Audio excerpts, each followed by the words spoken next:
Now, kita tengok katak. Saya suka tengok buku teks sebenarnya. Kita cerita satu-satu dulu. Katak ni dia tak adalah kompleks. Dia macam banyak sikit proses. So, tapi dalam tajuk ni awak ikut step by step. Flow dia satu-satu. Jangan jump. Relax, observe satu-satu. So, mula-mula tarik nafas. Ini, awak tengok, observe gambar nombor 1 yang ni. Okay. Bila tarik nafas, ini katak ni dah macam manusia sikit.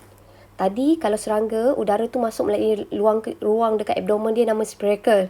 Kalau ikan, air yang mengandungi oksigen tu masuk melalui hidung, melalui mulut.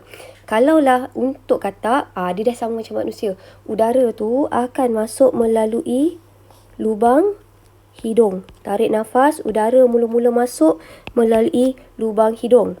Tapi pada masa tu udara ni lalu dua bahagian tau. Mula-mula dia akan lalu bahagian mulut dulu. Tapi pada masa ni glotis tertutup. Cerita yang pertama, flow pertama. Udara masuk, glotis tertutup. Macam ikan juga, dasar mulut akan diturunkan nak bagi space tu besar. Okey, udara masuk melalui hidung.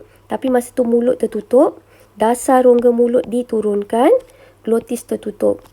Okey, again, lagi sekali. Udara masuk, mulut tutup. Dasar rongga mulut diturunkan. Glotis tertutup.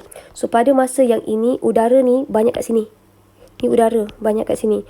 Pada masa sini, bila udara banyak masuk kat sini, masa ni tekanan akan berkurang.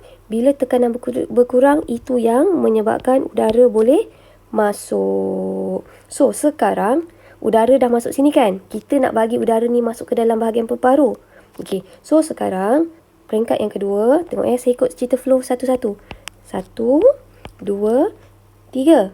So, sekarang glotis akan terbuka. So, glotis terbuka, kita nak paksa udara ni masuk ke dalam sini.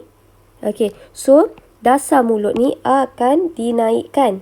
Rongga mulut ni akan dinaikkan. Bila dasar mulut dinaikkan, okey, isi padu bahagian ni akan berkurang. So, tekanan udara meningkat, memaksa udara masuk ke dalam paru.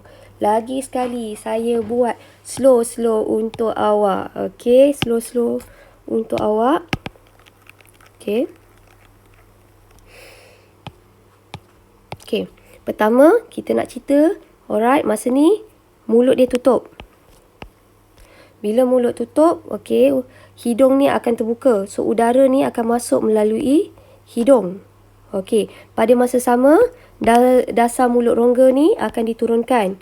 Glotis akan tertutup. Ini bahagian pertama. So, sekarang kita bayangkan udara ada dalam bahagian ni. Okay. So, sekarang kita nak paksa udara masuk ke bahagian paru. So, macam mana udara kita nak paksa dalam bahagian paru? Awak nampak yang peringkat kedua ni 1. Peringkat kedua, glotis akan dibuka. Okey.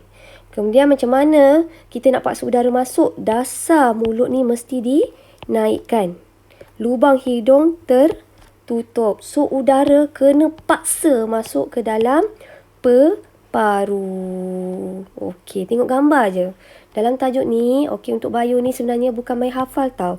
Okey, you have to understand the diagram is about what. Fahamkan gambar. Kalau awak faham gambar, mudah untuk hafal. So, bio ni satu tips. Okey, jangan main hafal membabi buta. Awak kena faham the flow is about what. The diagram is about what. Kalau awak boleh faham gambar, sebenarnya awak lebih mudah hafal. So, tips bio. Jangan hafal membabi buta.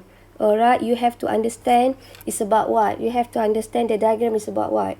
Okay, if you can understand the process and then it's easy for you to memorize. So, lebih senang awak untuk menghafal. Okay, so sekarang bila dah tarik, okay, dia akan hembus nafas. So, macam mana nak hembus? Nak hembus ni, tengok, paru mesti kecut. Kan? So, paru kecut ni dibantu oleh siapa? Tekanan abdomen dan kekenyalan paru. So, kat sini hembus nafas ni terbalik tau. Dia akan jadi macam ni. Tekanan dalam paru ni akan jadi tinggi. Tekanan akan jadi tinggi. Isi padu berkurang. So, oleh itu ada sebahagian udara dipaksa keluar melalui hidung. Ada yang bercampur dekat bahagian rongga mulut. So, bahagian katak, tips dia, tolonglah saya fahamkan gambar. Okey, nombor 1, 2, 3. Awak kalau belajar bio ni bukan pasal nak lulus SPM je. Awak kalau belajar bio, niatkan satu adalah untuk ilmu baru. So, you have new knowledge, so you can understand about frogs better lah. Walaupun awak tak suka katak pun makhluk Tuhan kan. So, awak ingat kalau belajar ni satu niatkan sebab pasal ilmu. InsyaAllah kalau awak niat pasal ilmu, mungkin lebih berkat. Jangan ingat pasal nak SPM je. Okay? Alright, so ingat yang tu. Alright, so kesimpulannya untuk katak, cara dia bernafas, dia menggunakan hidung. So, cara dia tarik nafas ada 2 proses. Pertama, masa glotis tertutup sebab dia nak trap udara dekat dasar mulut. Kemudian, dia nak paksa udara masuk ke dalam peparu. Bila dia paksa udara masuk, barulah glotis terbuka. So, ingat katak, ingat yang bahagian tarik nafas. Sebab dia complicated sikit. Sebab dia melibatkan 2 peringkat. Mula dekat bahagian mulut and then baru masuk ke peparu. Alright, so kita tengok manusia. Manusia kacang. You guys breathe hari-hari. Okay, selagi hidup kan. So, tarik nafas. Okay, tarik nafas boleh rasa sendiri. So, bila awak tarik nafas, saya suka yang ini adalah buku teks lama sebab dia terus tunjuk 2 kan. So, bila awak tarik nafas, saya suka tarik. Okay. Bila awak tarik nafas, udara masuk akan melalui hidung. Bila udara masuk pun sama tau. Masa proses tarik nafas, tekanan dalam bahagian badan kita, tekanan akan berkurang. Bila tarik, awak nampak peparu besar ni kan? Isi padu bertambah. So, awak tarik nafas sama-sama macam saya. Bila awak tarik nafas, awak akan rasa sangkar rusuk akan bergerak ke atas dan ke arah depan. Maksud ke depan boleh rasa lah ke arah depan. Okay, lepas tu, otot interkostal luar mengecut. Disebabkan otot interkostal luar mengecut, ini yang menyebabkan sangkar rusuk kita boleh bergerak ke atas dan keluar. Ke arah depan ni maksudnya keluar. Keluar ni maksudnya awak boleh rasa sangkar rusuk awak. Okay, pada masa yang sama, diafragma akan mengecut dan turun ke bawah dan menjadi lepir. Kenapa lepir? Dia nak bagi space ni besar. Okey. So, awak ingat lagi sekali. Udara masuk, sangkar rusuk akan bergerak ke atas dan ke depan disebabkan otot interkostal luar mengecut. In the same time, diafragma akan mengecut dan turun ke bawah menjadi lepir dan mendatar. Pada masa ini, tekanan udara akan berkurang, isi padu bertambah. Tapi kalau hembus nafas, dia berlawanan. Hembus nafas, tekanan akan berkurang, akan bertambah, isi padu berkurang. Pada masa ini, sangkar rusuk bergerak ke bawah ke dalam, tak rasa. Okey, disebabkan otot interkostal dalam mengecut. Otot interkostal. Ini tengok keyword. Dalam mengecut. Cikgu tadi mengecut, ini mengecut. Yang ini tadi otot interkostal luar. Yang ini yang mengecut adalah otot interkostal dalam. Pada masa ini, diafragma akan mengendur dan melengkung ke atas. So, space bahagian toraks ke bahagian peparu kita akan mengecil. Sebab tu, isi padu berkurang. So, udara dipaksa keluar. So, itu sahaja untuk mekanisme manusia. Sebab manusia ni saya rasa senang sebab awak boleh rasa sendiri. Okey, ini adalah daripada buku teks. Okey, lagi sekali. Okey, saya suka ingat otot interkostal luar tau. Saya boleh rasa otot interkostal luar mengecut. Bila mengecut, ni yang tadi saya cakap, sangkar rusuk dinaikkan ke atas ke arah depan. Pada masa sama, otot diafragma mengecut. Ni otot, nampak tak? Otot diafragma. Diafragma dikawal oleh otot. So, macam mana diafragma ni boleh turun ke bawah? Disebabkan otot diafragma mengecut. So, menyebabkan diafragma akan menjadi lepir dan mendatar.